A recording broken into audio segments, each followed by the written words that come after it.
جی بلاول بھٹو زرداری صاحب. Chairman, thank you so much. Madam Minister, کا جو پوائنٹ ہے یا صادق صاحب اس وقت چیئرمین بھی تھا, کمیٹی تھا, let him respond to that in detail.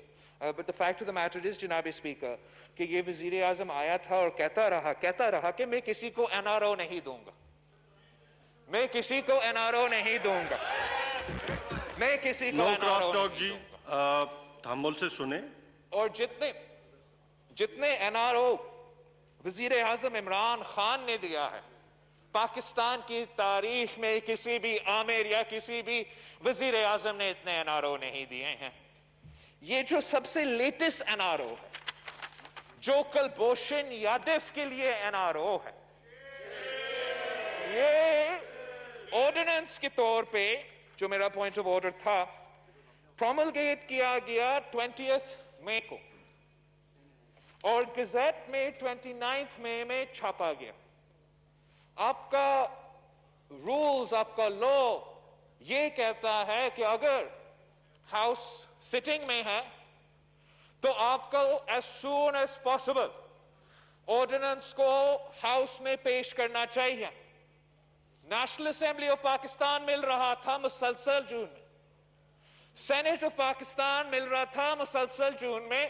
انہوں نے کسی کو نہیں بتایا, انہوں نے نہ پاکستان کے عوام کو بتایا, نہ سیاسی جماعتوں سے انگیج کیا کہ ہم اتنا بڑا کام کرنے جا رہے ہیں. ہمیں تو سمجھاتے کہ یہ کیا کر رہے ہیں, ہمیں بھی نہیں سمجھائیں. اس ہاؤس کو اعتماد میں نہیں لیا گیا, اس ہاؤس کے ممبران کو اعتماد میں نہیں لیا گیا. جب یہ بات پھر سینٹ میں اٹھا, جب یہ بات میں نے خود پریس کانفرنس میں کیا اور پوچھا کہ آپ کیوں کلبھوشن یادو کو ریلیف دے رہے ہیں, تو پھر انہوں نے آج ہمارے سامنے یہ آرڈیننس لے کیا ہے.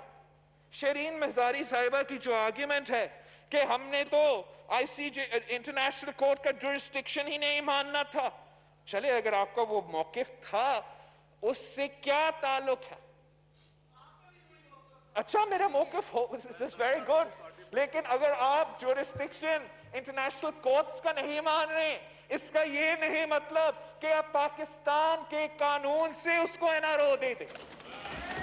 ایک انڈین سپائی کو ایک تو ان کے بعد میرے سمجھ نہیں آتا, بھارت کا جو وہ انڈین ایئر فورس کا پائلٹ ہم پہ حملہ کر کے جو ادھر گرا تھا, اس کو بھی ایک چائے پلا کے جلدی واپس بھیج جاتے ہیں. اور اب جب کلبھوشن یادو مانتا ہے کہ میں پاکستان میں جاسوسی کرتا تھا, میں پاکستان میں دہشت گردی کرتا تھا, تو پھر عمران خان کا تحریک انصاف کا جواب کیا ہے کہ کلبھوشن یادو کو این آر او دینا چاہیے. جناب اسپیکر, یہ تو کہانی یہاں نہیں رکتا. یہ نہ صرف کلبھوشن یادو کو این آر او دینے کی کوشش کر رہے ہیں, انہوں نے تو احسن اللہ احسان کو تو این آر او دے دیا ہے, اس کو آزاد کروا دیا ہے. میں نے اس اسمبلی میں کوشچن ڈالا تھا, آج تک وہ کوشچن اس ہاؤس کا ایجنڈا میں نہیں آیا ہے. جس دن احسن اللہ احسان کو قید سے رہا کیا گیا, میں نے کوشچن اس ہاؤس میں ڈالا تھا اور آج تک اس کا جواب نہیں آیا کہ کیا احسن اللہ احسان کس کی قید میں تھا, کیسے آزاد ہوا, یہ کیا کوشش کر رہے ہیں ان کو پھر سے گرفتار کرنے کے لیے. آج بھی وزیر اعظم صاحب کے خلاف اگر آپ تقریر کرتے ہو, وزیر اعظم صاحب کے خلاف اگر آپ پریس کانفرنس کرتے ہو, تو پھر احسن اللہ احسان سے دھمکی آتا ہے. یہ آج سے نہیں شروع دن سے ان دہشت گردوں سے ملے ہوئے ہیں. انہوں نے ہر وہ کوشش کیا, چاہے وہ سوات کا آپریشن موڈ ہو جہاں ہمارا سپاہی ان دہشت گردوں کے خلاف لڑ رہے تھے, یا ضرب عضب کا آپریشن ہو, ان کا وزیر اعظم نے ہر بیان میں